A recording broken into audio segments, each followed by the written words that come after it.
Hello, welcome back to Whiskey with E. I'm Eric. Now today we have something special. Now as you know, I uncorked this a few days ago and I figured I have to review it for you guys because I'm going to end up finishing it. So here we go. I'm going to pour it out. Very dangerous, guys. When you open this, if this isn't in properly, it may fall out. But we got this. Alright, let's get it out. Alright, we got it. Now, let me just pour some up and we'll have a little read on the box. Alright. As you can see, I've been getting to know it a little. And let's just say it's been opening up very interestingly. Now, I'm going to pour some. Here we go. Now, alrighty, so this is technically the 6th release of Master's Keep. Now, if you're counting the Australian version, there was an Australian release called 1894, which was, I guess it was an Australian only release, so this would technically be like 7. But let's go with 6. So, on the front it says, Master's Keep, 2 legacies harmonized into one by master distiller Eddie Russell. Introducing the latest expression in the Master's Keep collection, one is a delightful harmony of the distinct taste of father and son. An artful blend of mature bourbons aged between 9 and 14 years, hand-picked by Eddie and harmonized through a second maturation in specially toasted and charred oak barrels. For a bold whiskey with a beautiful balance. Alright, we won't read the tasting notes yet. Alright, let's have a little read of this inside section. Sorry about the lighting, guys. The sun is going down. Now, a whiskey that truly greater than the sum of its parts. One is Master Distiller Eddie Russell's tribute to the distinct taste of father and son, artfully blending bourbon ages and character into one harmonious expression of boldness and balance. His father, famed master distiller Jimmy Russell, love of mid-age bourbon is no secret. At home, you'll often find him sipping on 8 to 10 years old whiskies from the distillery. However, that's never swayed Eddie's passion for the complex characteristics that come with bourbons aged for longer in the rickhouses. To reflect his father's taste, Eddie hand-selected barrels aged between 9 and 10 years, then selecting his own small batch of carefully aged 14-year-old whiskey. Eddie crafted these profiles into one. The magic is in the second maturation, using new oak barrels, especially toasted and charred, resting in one of his favorite timber rickhouses, Tyrone G, a first for Master's Keep. The result is a masterful unity of taste and flavor, with aromas of, we won't read the tasting notes. Here we go. Alrighties, now that I got that out of the way, let's get right into it. Colour. Obviously it's a beautiful colour, natural colour. I swear guys, nosing this outside, nose is a whole lot different inside. Just putting it out there. I think there's something about being outside in the air that makes it a little bit of a weaker nose. But otherwise, your traditional turkey funk is in there. Now, it's not coming across like a cinnamon or really orangey like how, 101 and all that generally is. This is just coming across more vanillas. You got, real dark, deep vanillas. You got that slight caramel note.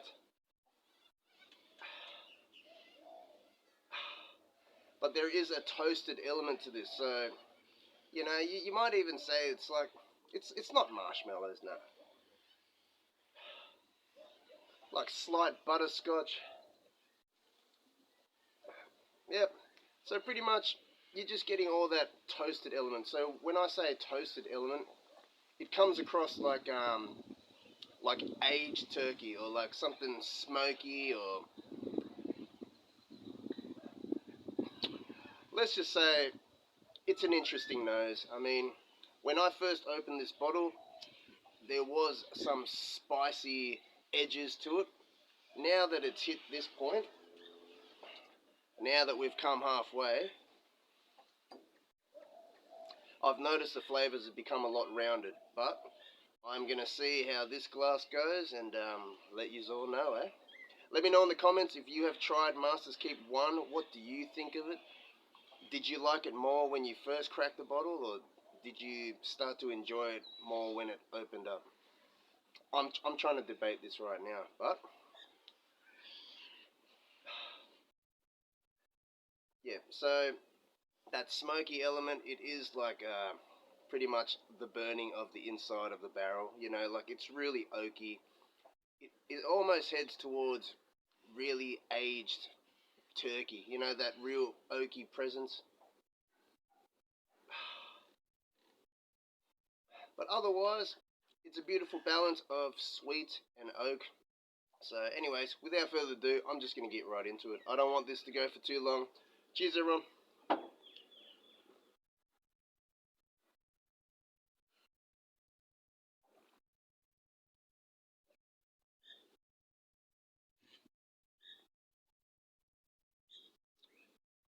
Alright, now that it's opened up, you can't even tell this is 101, guys. I mean, it drinks like a 90 something proofer. You know, like there is no spikes, there's no bites. It just goes down so honey sweetly smooth. I know I said it, the S-bomb. A little bit of an oak spice comes in, or maybe it's like a rye spice, and then it just fades off, finishing with all those toasted oak notes. If toasted oak is even a descriptor. Let's just say it's really oaky as it finishes off. I mean, I'm not necessarily saying it's a Kentucky hug, like, but there is a finish going on, you know, there is that nice oaky presence, and it does keep going. I mean, well, now it's stopped. So here we go for the second sip. Cheers, everyone.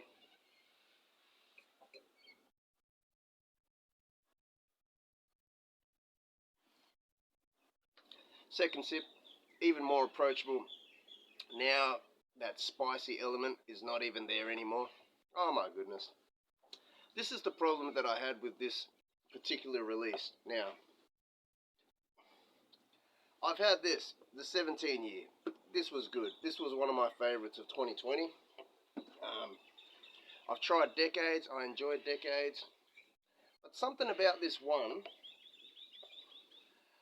I just can't put my finger on it. It's almost like it was doing a little bit more when you first open the bottle. You know, even though you might look at it like it's still a bit spicy, or, you know, it's a bit edgy. You might even enjoy this more now, alright? It being so rounded off. But then to me, it just feels like it's going muted. Like the more air that's in the bottle, the more muted it becomes. Like that spice element is just no longer really dominating. You know what? Let's just go for another one. Cheers, everyone. And can you see why this bottle has come down this much? Because I keep trying to work this out, you know. But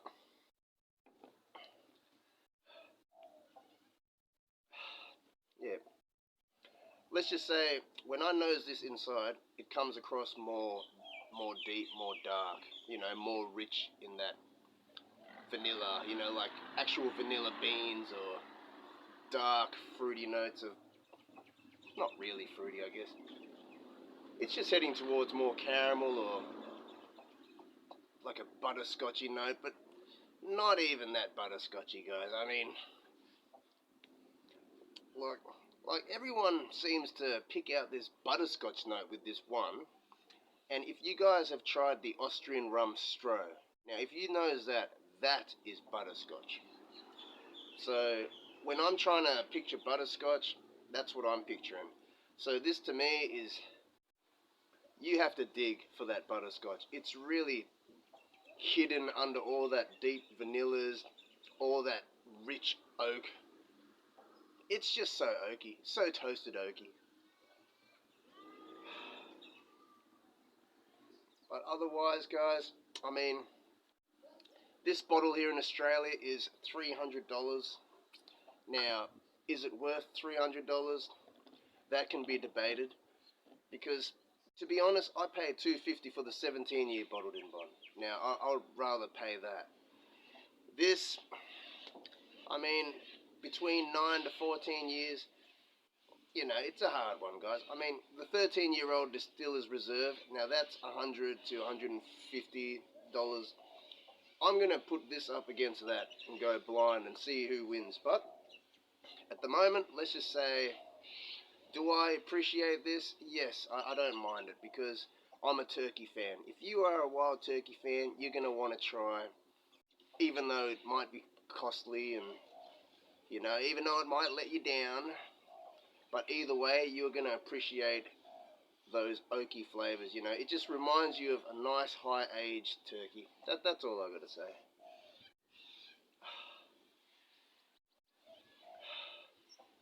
Now, the longer you leave it sitting in the glass to open up, you know, unless you want to do the Matt Porter ADHD swirl job, but it's already opened up, guys. When it's at this point, it's opened up, alright? To me, it's opened up to become muted. Not saying that it's not a nice muted situation. I mean, it's nice, guys, but, like, I don't know, like, for me personally, if you were just starting off on your journey and you tried this and you think to yourself, wow, that is so smooth, you know, you would like this, because it's over 50% and it's just so approachable. I said approachable instead of smooth. But let's just get right into it. I'm just going to have another one, and wish you all a good day, night, and just saying cheers, all. Try more different bourbons, share your thoughts, let me know what you think of Master's Keep 1. Am I right? Or anyways, cheers everyone.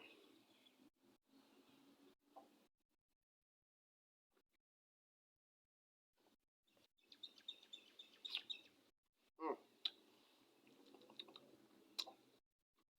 Slight chocolate came on there. That's what I mean, guys. It goes down so sweet, so honeyed, and then eventually that spice element is no longer there anymore. When you first crack the bottle, there's a spicy peak, then it rolls over to the oak. Now that spice, it's just not really there, it just rolls right over to the oak. The oak is no joke. Alright, let's just have a little read of the descriptions here, eh? With a beautiful balance, sweet honey, subtle brown spice on the nose. What's brown spice? Is that like brown sugar? Followed by notes of vanilla, caramel, and butterscotch that evolves into a long toasted oak finish. Well, that's what I mean. It really does finish with a really toasted oak vibe. You know, that's what I mean by it reminds you of like a fire. You know what I mean? That toasted, it's not smoky per se, obviously, but you can tell that second maturation of the toasted barrels, it really did add all this extra oaky toasted notes right at the end. But it's nice, it's nice. But is it nice? Receipt here. Let's see what I paid for this one.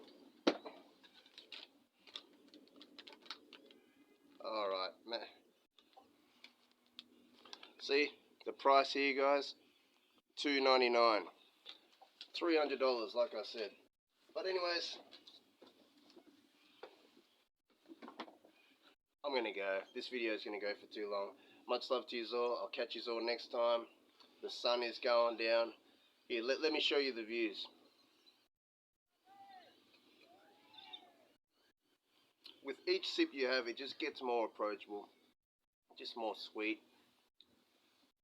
The finish almost just starts to become less long, if that even makes sense. From having such a nice, long, predominant finish to, it just rolls over smooth right now. But anyway, guys, check out the sundown. The sun's going down, purple skies. Alright guys, I'll catch you all next time.